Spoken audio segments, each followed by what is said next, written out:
ব্যাটিংয়ের সময় as a batsman হিসেবে খেলতে পছন্দ করি। আমার ভেতরে একবারের জন্য মনে হয় না যে আমি ক্যাপ্টেন হিসেবে খেলছি। তো ওই 99, 100, 150 যত খেলার পরে যদি এরকম কনসিস্টেন্ট হইতে পারি, তাহলে আমি বলতে পারবো যে না, আমি মনে হয় ভালোভাবে আমার ক্যারিয়ারটা শেষ করতে পেরেছি। মিরপুরে যে কোনো অপোনেন্ট, যে কোনো বোলিংয়ের এগেনস্টে অলওয়েজ চ্যালেঞ্জ থাকে। সব ক্যাপ্টেনদের বললে তো ক্যাপ্টেন্সির থাকাতে কি রেসপন্সিবিলিটি থাকাতে কি ব্যাটিং বেটার হয় বা নাকি আপনি আলাদা করতে পারেন? না, আমি সবসময় এত কিছু বললেন আমি জানি না, বাট অবশ্যই ভালো। আমি মনে করি জাস্ট স্টার্ট হয়েছে, এখনও লম্বা সময় যাওয়ার বাকি, বাট ভালোই স্টার্ট হয়েছে আমি মনে করি। বাট হ্যাঁ, আমি সবসময় যেটা বলি যে আমি ব্যাটিংয়ের সময় অ্যাজ এ ব্যাটসম্যান হিসেবে খেলতে পছন্দ করি। আমার ভেতরে একবারের জন্য মনে হয় না যে আমি ক্যাপ্টেন হিসেবে খেলছি।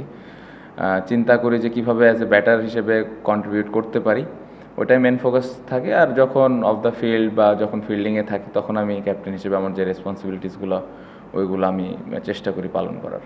একটা অ্যাডিশনাল জিনিস জানতে চাচ্ছি, গত জুন মাসে যখন আপনি জানালেন যে আপনি ক্যাপ্টেন্সি করবেন না, তারপরে এই কয়টা মাস এদিকে একটা একটু ফ্রি ছিল মাইন্ড, যে আপনি মানে নিশ্চয়ই জানতে পেরেছেন কিছুদিন আগে যে আপনি আবার ক্যাপ্টেন হচ্ছেন।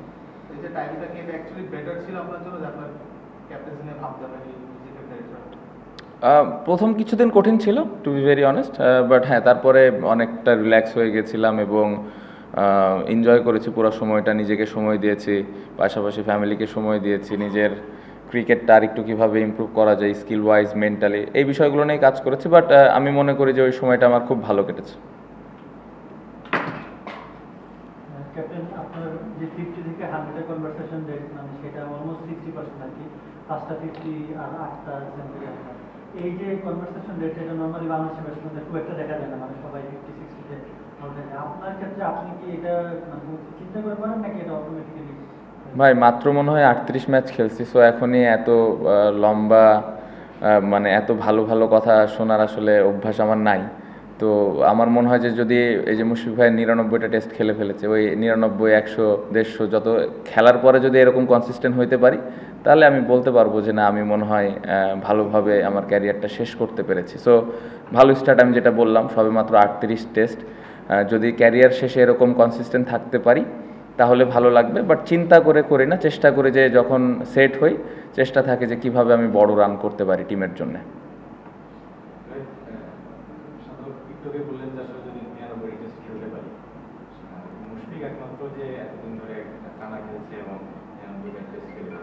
আপনার যে শুটা কিংবা আমাদের যেটা বললাম আপনার ইচ্ছা নাকি মানে 99 টেস্ট কিংবা তারও বেশি খেলতে কিংবা না, 99টা তো না, অবভিয়াসলি না। 99টা হলে 100টা চাইবো খেলতে। বাট হ্যাঁ, সুস্থ থাকতে হবে, পারফরমেন্সটা কন্টিনিউ করতে হবে। এত লম্বা চিন্তা করতে চাই না আমরা, কারণ আমরা খুবই কম টেস্ট ম্যাচ খেলি। রিসেন্টলি হয়তো আমরা লাস্ট কয়েক বছরে একটু বেশি খেলা স্টার্ট করেছি।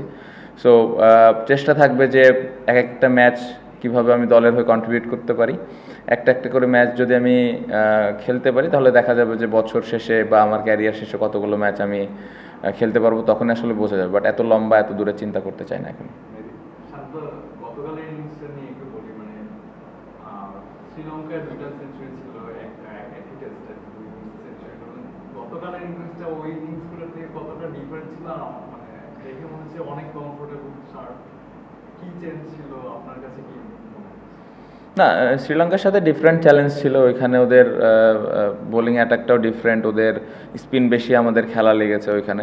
সো ওই জায়গাটাতে একটু ডিফারেন্ট চ্যালেঞ্জ ছিল। এখানে যেরকম পেস বলাররা বেশ কিছু ওভার বল করেছে, কন্ডিশনটা ডিফারেন্ট। সো আমি ব্যাটিংয়ের দিক দিয়ে খুব বেশি আলাদা করব না, বাট হ্যাঁ, কন্ডিশন এবং অপোনেন্টের স্ট্রেংথ ডিফারেন্ট ছিল, ওই অনুযায়ী ব্যাটিং করার চেষ্টা করেছি।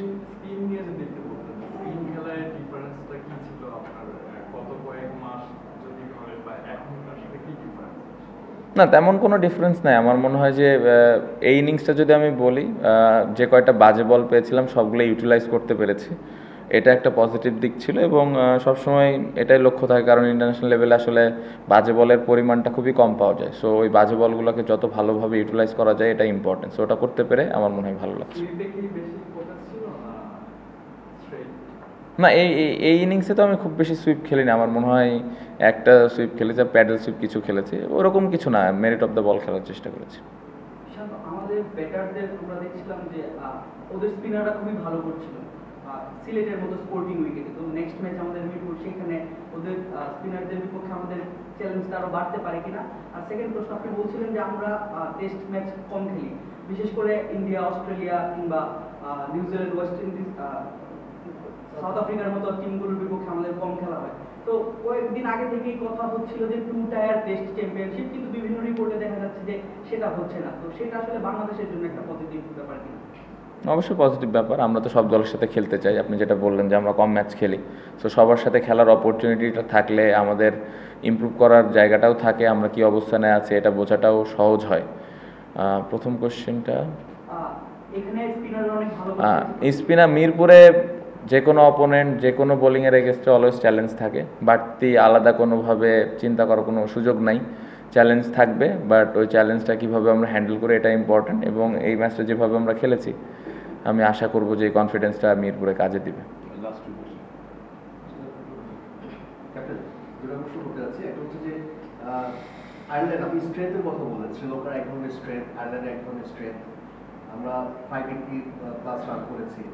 এটা কি মানে অপোনেন্টের স্ট্রেংথের কারণে, নাকি ব্যাটসম্যানদের বলা হয় যে আর একটু স্কিল ডেভেলপমেন্ট হয়েছে, কিংবা তাদের একটা মানে আপনি ক্রেডিটটা দেবেন? আর সেকেন্ড কোয়েশ্চেন হচ্ছে, মুশফিকুর রহিমের 100 টেস্ট হতে হচ্ছে মিরপুরে, বিসিবি কি আয়োজন করবে সেটা জানি না, সেটা তাদের ব্যাপার। টিম ওয়াইজ বা অ্যাজ এ ক্যাপ্টেন আপনি তাকে মানে কিভাবে দিতে চান তাকে? না, অবশ্যই অনেক বড় একটা অ্যাচিভমেন্ট, খুবই এক্সাইটেড। আমি প্রথম দিনের প্রেস কনফারেন্সে বলেছিলাম যে আমরা সেলিব্রেট করতে চাই প্লেয়াররা আমরা চাই ওই দিনটা বা ওই পুরো 5টা দিন আমরা উপভোগ করব। রেসপেক্টেড জায়গা তো আছে, উই অলওয়েজ, যে এরকম একটা অ্যাচিভমেন্ট আমাদের বাংলাদেশে কখনো হয় না। সো আমরা সবসময় আশা করি যে এরকম একটা মানুষকে সর্বোচ্চ পর্যায়ে আমাদের সম্মানটুকু দেওয়া উচিত, এবং অ্যাজ এ ক্যাপ্টেন হিসেবে ওই জিনিসটা করারই চেষ্টা করব। পাশাপাশি আমার মনে হয় যে আমি আশা করব যে মুশফিক ভাই 100 খেলার পরেও যেন উনি আরও বেশি কন্টিনিউ করে দলের হয়ে, কারণ ওরকম এক্সপিরিয়েন্স প্লেয়ার আমাদের টেস্ট টিমে প্রয়োজন। সো আমি আশা করব সেটাও যেন উনি কন্টিনিউ করে। ও আচ্ছা, না, আমি ব্যাটসম্যানদের এখানে ক্রেডিট দিব, স্পেশালি বোলারদেরও ক্রেডিট দেবো। দেখেন, ইন্টারন্যাশনাল ক্রিকেটে হ্যাঁ অবশ্যই আমি বলছি না যে অনেক স্ট্রং দল বা অনেক ছোট দল, আমি এই ডিবেটে যেতেই চাই না। International cricket, specially test cricket, সবসময় চ্যালেঞ্জ থাকে। আপনি দেখেন যে কয়টা রান করেছে, জয় 170, মমিনুল ভাই 80, সাদমান 80, এই প্রত্যেকটা শট যখন তারা ম্যাচে যে খেলেছে সবগুলো এক্সিকিউট করা লেগেছে। সো ওই এক্সিকিউশন না হলে কিন্তু আউট হয়ে যেত। আমরা কিন্তু এর আগে জিম্বাবুয়ের সাথে এখানে হেরে গেছিলাম। সো আমার মনে হয় যে অ্যাজ এ ব্যাটিং ইউনিট বা বোলিং ইউনিট প্রত্যেকটা জায়গায় আমাদের ওই প্ল্যানটা এক্সিকিউট করা লেগেছে, এবং যেটা আমরা করতে পেরেছি এটা শুধুমাত্র যে অপোনেন্টের কারণে তা না, এটা যদি প্রপার স্কিল না থাকে বা মেন্টালিটি যদি ঠিক না থাকে এটা করা সম্ভব না। সো আমার মনে হয় যে ক্রেডিটটা পুরা ব্যাটিং এবং বোলিং ইউনিটকে দেওয়া উচিত।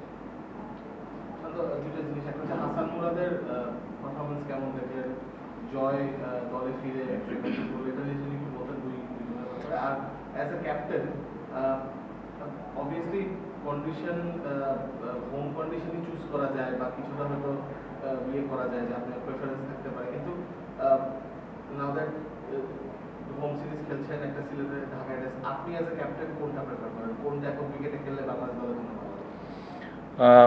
মুরাদের বিষয়ে যেটা বলবো, আউটস্ট্যান্ডিং। আমার মনে হয় ও কিন্তু অনেকটা সিরিজ ধরে বসেছিল, সুযোগ পাচ্ছিল না, বাট ফার্স্ট ক্লাস ও প্রতি বছর খেলে, প্রতি বছর পারফর্ম করে। ওর স্ট্যাট যদি আপনারা দেখেন খুবই ভালো, এবং এত ধৈর্য নিয়ে বাংলাদেশের মতো জায়গায় থাকাটা স্পিনার হিসেবে এটা কিন্তু অনেক বড় ব্যাপার। সো ও আসার পরে যেভাবে বল করেছে এটা দেখার মতো ছিল, এবং আমি আশা করব যে যেভাবে শুরু করেছে ও এইভাবে আস্তে আস্তে স্লোলি ইমপ্রুভ করবে আরও, এবং দলের হয়ে আরও বেশি কন্ট্রিবিউট করবে। বাট দেখে খুবই ভালো লেগেছে। জয় দলে ছিল না, দলে বাদ পড়ার পরে আবার নিজেকে ইমপ্রুভ করে এভাবে কামব্যাক করে প্রথম ইনিংসে এত বড় ইনিংস, এটা আসলেই তার জন্য অনেক কঠিন ছিল। বাট ও যেভাবে ব্যাটিং করেছে দেখে আসলে ওই জিনিসটা মনেই হয়নি যে ও আবার কামব্যাক করছে। সো এটা একটা পজিটিভ দিক। আমার মনে হয় চিন্তাভাবনার দিক দিয়ে জয় অনেক পরিবর্তন করেছে নিজেকে। আমি আশা করব যে যেই মেন্টালিটিটা নিয়ে ও খেলেছে এটা ভবিষ্যতেও যে সব টিমের সাথে এভাবেই খেলবে। আপনার ক্যাপ্টেন হিসেবে মনে হয় যে বাংলাদেশের কোন একক উইকেটে খেলা ডিপেন্ড করে আসলে অপোনেন্ট কীরকম, বাট আমি সবসময় যদি সুযোগ থাকে অবশ্যই স্পোর্টিং উইকেটে খেলাটা খুবই ইম্পর্টেন্ট। বাট হ্যাঁ, অবশ্যই দিন শেষে আপনার এটাও ভাবতে হবে যে এটা একটা ইন্টারন্যাশনাল টেস্ট ক্রিকেট, সো এখানে খেলা জিতাটাও ইম্পর্টেন্ট। সো জিতার জন্য যেই যতটুকু সুযোগ সুবিধা নেওয়া দরকার সেটাও নিতে হবে। বাট আমার মনে হয় যে স্পোর্টিং উইকেট থাকলে খুব ভালো। আপনি যদি এই ম্যাচের উইকেটটা দেখেন, ব্যাটিংয়ের জন্যও খুব ভালো ছিল, বোলারদেরও হেল্প ছিল, পেস বোলার থেকে শুরু করে স্পিনার সব। সো এটা এরকম উইকেট থাকলে পুরো দলের জন্যই ভালো, but it depends on the opponent.